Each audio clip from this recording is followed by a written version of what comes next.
본질은 대출해 주는 거, 증권의 본질은 투자해 주는 거. 그럼 상품이 뭐가 많을까요? 증권이 좀 심하죠. 그럼 상품 구조가 다를까? 똑같아요, 구조는. IRP가 하실 거면 은행이 하시는 건 좀 있는데 은행 말고 증권사에서 하시는 게 훨씬 더 매력적입니다. 요건 그냥 계좌다라고 생각을 하시면 돼요. 이 정도가 일단 핵심적인 내용이다라고 생각하시면 돼요. 연금에 대한. 나중에 수령할 때 저기 취득세가 아니라 뭐죠? 종합과세? 네, 과세하는 그 세금을 또 내는 게 있지 않나요? 지금 세금 낼 때 그게 지금 계속 바뀌고 있는데 맨 처음에는 연금 수령 한도를 2013년도 전까지 600만 원까지 꺼냈었고 그 이후부터 꺼내 쓰게 되면 종합과세를 해야 된다라는 불만이 되게 많았어요. 그래서 2013년 이후에 1200으로 조정이 됐거든요. 그럼 1200 이후에 꺼냈을 때 종합과세 되는 게 말이 되냐? 이거 이중과세 아니냐? 이중과세는 법적으로 나와서 사실 불법이잖아요. 이거 뭐냐 했다가 이제 바뀌었어요. 그 1200에서 분리과세 해가지고 15%인가? 근데 이게 세율이 계속적으로 바뀌고 있어요. 세법이 계속 바뀌고 있고, 현재 1200 이하로 꺼냈을 경우에는 연금소득세 5.5에서 3.3 내외로만 계속 받습니다. 근데 그 이상 받는 거에 대해서는 지금 분리과세 규정도 생기고 하면서 세법이 계속 바뀌고 있습니다. 왜냐면 이중과세 문제 때문에. 근데 요건 아마 계속 바뀌고 있고, 사실 누가 봐도 말이 안 되는 거기 때문에 이런 건 아마 정부에서 공적연금이랑 퇴직연금이 줄어들다 보니 이쪽으로 할 수밖에 없는 거고, 세법은 계속적으로 바꿀 수밖에 없는 문제다라고 생각합니다. 아까 말한 1200이라는 게 월에 100씩 해가지고 12개월 받을 수, 거기까지는 세금이 3. 몇 %? 그거는 이제 연금소득세를 떼는 거. 네. 5.5에서 3.4 떼는 거. 그거보다 초과했을 땐 그 꺼내고 싶다라고 했을 때 종합과세는 말도 안 되는 얘기를 해가지고 계속 바뀌고 있어요 지금. 소득세는 어쨌든 떼는 거예요. 아니, 연금소득세를 떼는 거죠. 원래 기타 소득세에서 연금소득세를 치환해서 떼는 거죠. 일단 그냥 이런 거 말고 그냥 세금 혜택 많이 준다. 그럼 만 55세 이후에 꺼내 쓴다. 연금이다. 이게 세액공제로 가장 베스트다라고 생각을 하십니다. 근데 통상 이제 물가가 오를 때 지금 돈의 가치가 사실 가장 돈의 가치가 높다고 봐서 돈이 묶이는 거에 대해서 좀 보수적인 편이라고 저는 개인적으로 생각을 하는데, 저건 이제 운영에서 투자를 할 수 있는 측면에서 장점이 있는 건 거죠. 그쵸? 그리고 여기 안에서 운영을 할 수 있으니까. 그리고 사실 운영을 할 수 있는 것도 이 계좌 안에서 여러분들이 자유롭게 운영하시면 돼요. 자유롭게 운영할 수 있는. 그럼 뭘 운영하냐라고 했을 때 뭘 운영할 수 있을까요? 이건 그냥 계좌예요, 계좌. 개념 설명 한 번만. 저희 주식 그리고 채권 그리고 ETF 가 있고 ELS가 있고 펀드 있고 아까 연금저축펀드가 있고 IRP가 있는 거고 ISA 있는 거죠. 보통 요 정도 더 있나요 혹시? 근데 요 연금저축펀드, IRP, ISA 같은 경우에는 그저 하나의 바구니인 거고 이 안에서 다 담을 수가 있는. 리츠도 있네요. 주식 같은 경우에는 개별 기업에 대해서 지분을 쪼갰을 때 그 지분에 대한 증권을 사는 게 주식인 거거든요. 그리고 그 안에서 큰 거는 대형주, 중간 거 중형주, 작은 거 소형주인 거고, 섹터로 봤을 때 반도체 매출 비중이 크다, 반도체주. 전기차 매출 비중이 크다, 전기차주. 바이오 헬스케어 매출 비중이 크다, 헬스케어주로 나뉘는 거고, 헬스케어주 안에서도 가장 큰 걸 대장주, 주도주라고 하는 거고, 그 안에서 좀 작은 기업들을 이제 개별주라고 많이들 하는 거고, 그런 기업이 이제 주식인 거고, 채권 같은 경우는 뭐냐라고 했을 때 주식 투자자와 채권 투자자는 완벽히 다릅니다. 주식 투자자는 개별 기업에 투자했을 때 기업이 오를 때 같이 오르는 걸 바라는 사람들인 거고, 채권은 안 망하면 되는 거예요. 빌려줬을 때 망하지만 않으면 되는 거예요. 그럼 여기서 중요한 거는 만기, 신용등급, 그리고 이자료, 이 정도 되겠죠. 만기 같은 경우에는 짧으면 금리를 낮게 받겠죠. 왜냐면은 한 달 빌려줬을 때는 튈 가능성이 적으니까. 1년 빌려줬을 때는 튈 가능성이 높으니까 좀 더 높게 받겠죠. 신용등급 같은 경우에도 믿을 만한 사람한테 돈을 빌려줬을 때는 금리를 2%를 받겠지만 못 믿을 만한 사람이다라고 하면 10% 받겠죠. 그리고 이자율 같은 경우에도 그거에 따라서 다 자본주의에 따라서 다 결정이 되는 거고, ETF 같은 경우에는 주식이든 채권이든 부동산이든 그거를 하나로 담은 바구니라고 생각을 하시면 돼요. ELS 같은 경우에는 에쿼티 링크 시큐리티의 약자인데 에쿼티 주식 연계해가지고 증권을 파생 결합 상품을 만든 거예요. 근데 이걸 왜 말씀드리냐면은 이 모든 게 다 이 연금 IRP, ISA 안에서 운용을 할 수가 있다는 겁니다. 그래서 이거를 가입하고 900을 넣었다 해서 끝이 아니라 물가 상승률을 해지하기 위해서 여기서 예적금은 물가 상승도 안 되죠. 근데 물가 상승이 안 되는 게 적어도 1년에 넣는 순간 16.5% 확정 수익을 받아가시는 거거든요. 이걸 확정 수익은 아까 1단계에서 확정 수익 깔고 가야 된다고 말씀드렸잖아요. 확정 수익 깔고 가는 거예요. 16.5% 깔고 여기서 플러스 알파를 하시는 거예요. 그러다 보니까 이 안에서 뭐 ETF를 운영한다거나 아니면 채권형 ETF를 운영한다거나 주식형 ETF를 운영한다거나 할 수도 있는 거죠. 그거에 대해서 지금 강의나 이런 것도 아마 다음번에 다음 기회에 한번 할 예정이고 이런 식으로 다 그 투자를 할 수가 있는 겁니다. 가입하고 땡이 아니라 가입하고 운용을 하셔야 돼요. 직접 여러분들이 하나의 펀드 매니저가 돼서 운영을 하시는 겁니다.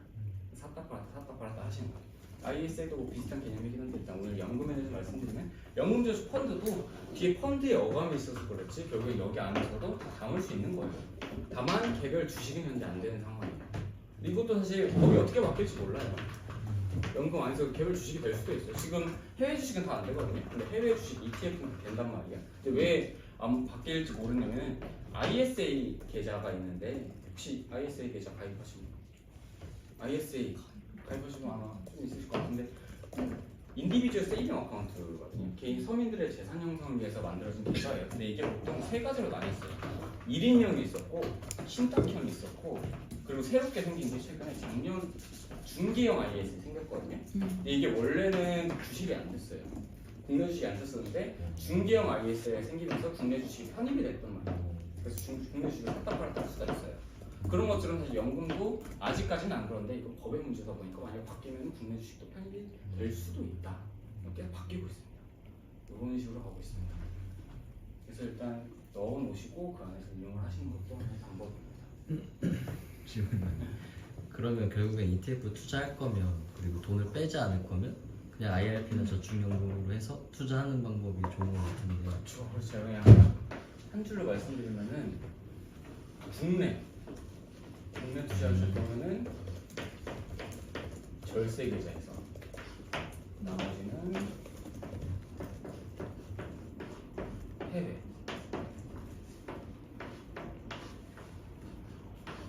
말씀드려요. 왜냐하면은 국내 주식 투자하시는 국내 ETF 투자하시는 거예요. 그거는 지금 이 연금저축펀드 IRP, ISA 자체가 전부 다 절세 계좌예요. 세금을 깎아주는 계좌인 거고 여러분들이 일반적으로 키움증권, 뭐 NH 나무 쓰시는 게 과세 계좌. 일반적으로 그냥 세금이 부과되는 계좌인 거거든요.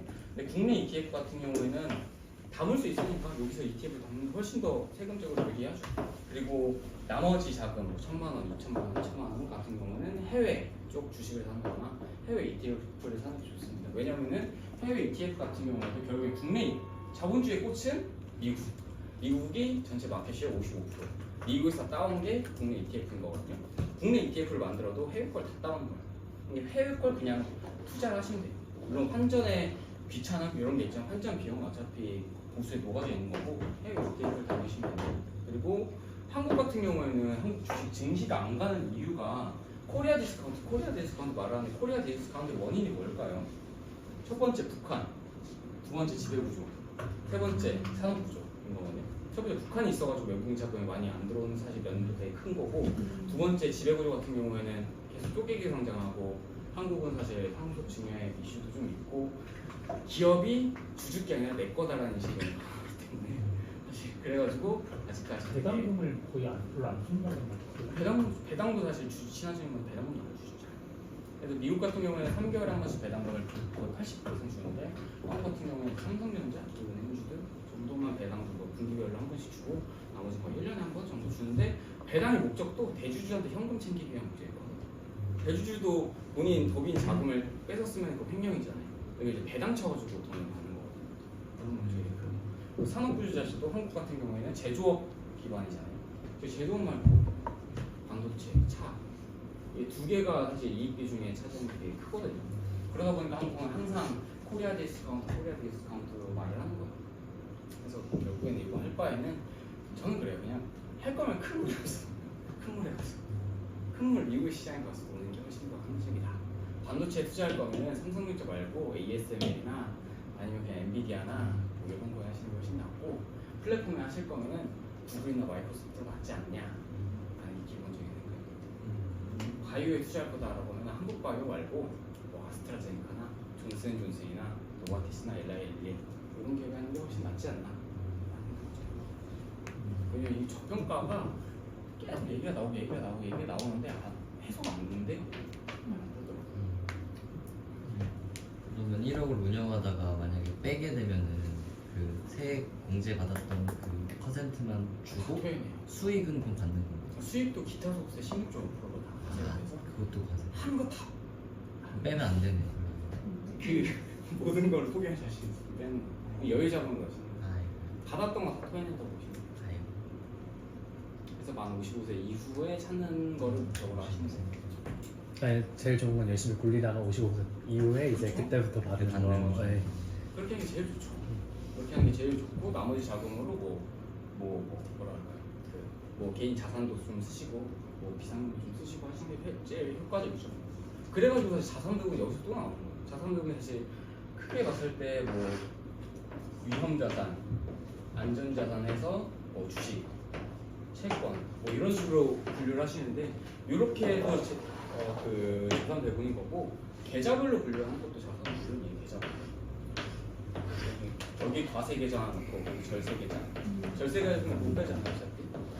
절세 계좌 같은 경우는 돈 묶어놓고 그리고 과세 계좌에서 돈 샀다 팔았다 하면서 본인 뭐 생활 자금도 좀 쓰시고 하는 게 되게 좋은 방법 중에 하나인 거죠. 절세 계좌 같은 경우에는 자본주의 그 책에서도 나오지만 돈의 질이 치환돼요. 돈의 질이 어떻게 치환되죠? 여러분들이 쓸 자금이 소비 성향이 100%에서 0%로 바뀝니다. 이건 정말 10,000원이 그냥 입금했다고 끝나는 문제가 아니라 정말 획기적인 변화입니다. 돈의 질이 치환이 됩니다. 소비 성향, 길 가다가 100만 원 주우면은 대부분의 80, 여러분들 안 그렇지 80, 90% 이상의 사람들 그냥 쓰거든요. 예금 깨면 보통 바로 쓰거든요. 통계적으로 봤을 때 갑자기 이제 사회적인 생각이 나가지고 쓰거든요. 근데 연금을 넣게 되면은 그 자산이 전부 다 이제 연금으로 다 치환이 되고 내가 돈을 번 게 아니구나 수입의 질이 치환됐구나라고 느낌이 바뀝니다. 그래서 뭐 이 안에서도 조금 더 들어가면 ETF를 뭘 봐야 되냐, 주식을 뭘 봐야 되냐라고 했을 때 결국엔 주식이랑 채권이에요. 이 두 가지를 그래가지고 전통 자산을 보거든요. 주식을 볼 때는 물론 기업을 봐야겠죠. 기업보다 좀 큰 게 산업을 봐야겠죠. 근데 첫 번째로 보셔야 될 게 과연 이 산업이 클지, 산업이 지금 세대에 있어가지고 성장을 할지. 뭐 예를 들어서 반도체 같은 경우에는 성장을 하겠죠. 그 수요도 많고, 챗 GPT 수요도 있고, AI 인공지능과 관련된 수요도 있는 거고, 데이터 센터와 관련된 수요도 있는 거고, 산업에 대한 성장성을 레포트 몇 개만 읽어봐도 올라갈 것 같다라는 생각이 드는 거예요. 근데 예를 들어서 담배 산업, 필립 모리스, KT&G와 같은 기업들이 있는데 KT는 사실 웃긴 게 담배 팔고 홍삼 팔고 몸 좋아지려 하면 이런 기업을 좀 유명하긴 한데 그런 사양산업 같은 경우에는 조금 생각을 좀 해봐야겠죠. 그거를 이제 장기 투자한다고 하면 조금 문제가 되는 거고 첫 번째 일단 점유율 봐야 되는 거고 두 번째 같은 경우에는 산업의 침투율이라든지 지금 포화되진 않는 거지. 전기차 봤을 때 전기차 글로벌적 침투율이 한 12%, 15% 정도밖에 안 되거든요 지금. 미국은 5, 6% 정도고 유럽 같은 경우에는 거의 한 30%, 40% 정도 되게 높아요. 근데 되게 높은 편이거든요. 그런 거 봤을 때 아직까지 조금 더 올라갈 여지가 있는 그런 산업에 하시는 게 좋죠. 이미 포화된 산업 말고. 그리고 그 다음에 기업에 대한 기업이 얼마나 돈을 버는지, CEO는 어떤지 이런 걸 보는 게 가장 중요합니다. 채권 같은 경우에는 가장 안 망할 것들을 하는 게 좋고 채권도 나중에 강의를 한번 기획 중이긴 한데 채권도 여러분들이 보통 채권이라고 해서 금리에 따라서 막 이렇게 변동하는 ETF를 많이 하실 거거든요. 요거보다는 채권의 본질적인 의미는 예를 들어 여러분이 1,000만 원 투자했어요. 그리고 나서 1년 있다가 1,100만 원 10% 이자를 받는 게 일반적인 채권 투자거든요. 1년, 2년, 3년을 했을 때 그리고 중간중간에 이표채라고 해서 이자를 받아요. 이자를 뭐 10만 원, 10만 원, 10만 원 이런 식으로 3개월 동안 계속 받습니다. 그러다가 이때까지 안 나가면 원금과 이자 한 건에 받고 끝나는 게 채권인 거거든요. 여기서 가장 중요한 거는 이제 신용등급이랑 기업이 망할지 안 망할지를 보는 거고, 그럼 금리에 따라 가지고 금리가 오르면 채권 가격이 떨어지고 금리가 내려가면 채권 가격이 올라가는 건데, 만약에 가격이 떨어졌을 때 장내 채권을 매수를 할 수도 있는 거고, 금리가 내려갔을 때 채권 가격이 좀 오르면은 이 중간에 팔 수도 있는 거예요. 채권 이거고, 그럼 채권을 봤을 때 주식도 그렇고 채권도 그렇고 결국에 시장은 두 개로 나뉘거든요. 발행 시장과 유통 시장으로 나뉩니다. 태어나는 시장과 유통되는 시장 두 개로 나뉩니다. 조금 어려워지죠. 근데 결국에는 발행 시장 쪽에서 훨씬 더 큰 기회가 있거든요. 발행 시장 같은 경우에는 채권 얘기로 말씀드리면은 채권도 맨 처음에 기업이 돈을 빌리잖아요. 돈을 빌릴 때 8.5%로 돈을 빌린다. 최근에 JTBC에서 돈을 빌리긴 했는데, 거기서 맨 처음에 8.5%를 찍었을 때 증권사 통해서 먼저 딜이 들어와요. 그럼 여기서 이제 나 투자하겠다라는 사람들이 8.5%로 낙찰을 받고 이걸 수요 예측이라고 하고, 그 다음에 상장이 됩니다. 상장이 됐을 때 보통 주식 공모주처럼 맨 처음에 가격이 좀 뛰거든요. 가격이 뛴다는 말은 채권 수익률이 떨어져요. 이럴 때 바로 팔고 나가시는 분들도 있고, 아니면 이때 가격이 올랐을 때 사게 되면은 기존에 8.5%를 1년 있다가 이자를 받는 게 아니고 8.5%, 7.9% 이런 식으로 수익률이 낮아져요. 왜냐하면 채권 가격이 올랐기 때문에. 그래가지고 그런 걸로 해서 쭉 만기까지 가져가시는 분들도 있고. 그럼 이걸 어떻게 참여하냐?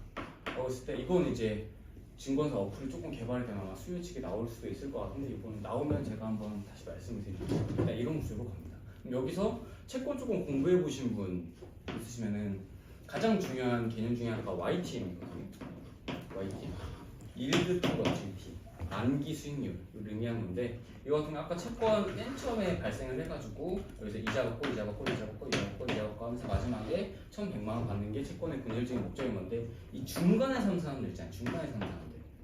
이 사람들 중간에 샀을 때 요 앞에 이거 제외하고 중간에 얘 했을 때 수익률이 맨 처음에 태어났을 때 8.5%면은 이때 샀을 때 몇 프로냐 라는 걸 개념으로 의미하는 게 YTM인 거거든요. 채권 살 때는 YTM 수익률 보시면 됩니다. 그때 뭐 7.6%다라고 했을 때 만기까지 보였을 때 7.6% 받는구나 이렇게 생각을 하시면 됩니다. 주식도 똑같아요. 주식도 발행 시장이 그거죠. 비상장. 여기서 이제 상장해가지고 여러분들 치킨값 보셨던 2021년, 2022년 공모주 투자. 이 유통시장에서 뜨자마자 샀다 팔았다 나오시는 분들 있잖아요. 공모주 청약까지 받으시고, 그런 건 똑같다고 보시면 돼요. 채권을 청약해서 받고 그 다음에 뜨면 팔고, 주식도 채권 청약해서 받고 뜨면 팔고 하시는 경우도 되게 많습니다. 그리고 요거를 이제 묶어가지고 나온 거 있는 게 ETF인 거고, ETF도 좀 많이 그 버전이 조금 진화가 되고 있는 게, 단순히 주식만 담았다가 채권도 그냥 금리 연동을 담았다가 만기가 있는 채권도 나오기도 하고, 그리고 ELS를 담은 펀드도 나오기도 하고 이래요. 그래서 그 구조는 계속 바뀌고 있다 보니까 일단 지금 그 첫 번째, 두 번째 개념 잡고 그 다음에 이제 계속 운영을 하시는 게, 여러분들 한 명 한 명이 투자자산 운용사 라이센스를 갖고 있다고 생각하고 펀드 매니저가 돼요. 운영을 하시는 게 가장 좋습니다. 그래서 연금 계좌 같은 경우는 다시 돌아가서 말씀드리면은 운용을 잘 하셔야 된다. 연금을 해서 세금제를 받았는데 그걸 뭐 이상한 투자해가지고 돈이 잃으면 말씀드리는 거죠. 혹시 여기까지 질문 있나요?